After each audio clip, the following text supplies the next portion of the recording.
Sean, with today's market and taking into account COVID-19, what is your max allowable formula for cash offers? Great question. So what we're doing is we're reducing our offers that we have, our max allowable offers, by 10%.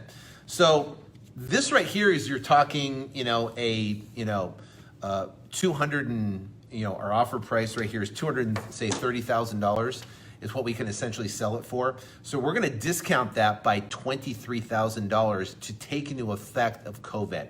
So what we're finding is buyers are wanting about a 10% discount on the properties. Now, obviously, the cheaper you get the property, the easier it is to sell. We got another property in, where is this one? So we got another property in Lorain, Ohio. Lorain, Ohio. We got this property for $17,000, and we got it out for $30,000, but we've got offers at $22,000 and $25,000. So we're probably going to go back and renegotiate with the seller to try to get a lower price, maybe down to $15,000.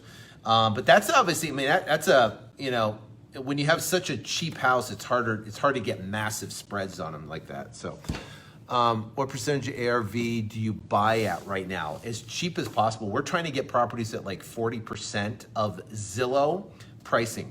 So we're looking at Zillow. We're trying to get an idea. And Zillow is pretty, I don't want to say 100% accurate, but buyers can go to Zillow. So if you're going to say, listen, I'm selling a property for $217,000 and the property on Zillow is $305,000. That's good. There's significant amount of equity in there. But if you're trying to sell a property for $270,000 and the property's $305,000 on Zillow, you're going to have an issue. Those are going to be difficult to sell in this market because of COVID-19, because of the wave of distressed properties that are about to hit the market. In my opinion, there's going to be a ton of distressed properties that are going to hit the market. Buyers are going to want a deeper discount, and because they want a deeper discount, you got to get those and negotiate those deeper discounts with those sellers, or you're going to find a property that you're going to have a hard time selling. Now, we've got into a couple properties that we've had a hard time selling because the prices are right. We got one in St. Louis we're having a problem selling right now because our price is too high. So what we're doing right now is fishing for offers from buyers. We're going to take those offers, then we're going to go back and we're going to renegotiate with that seller to try to get a deeper discount, see if we can make it work.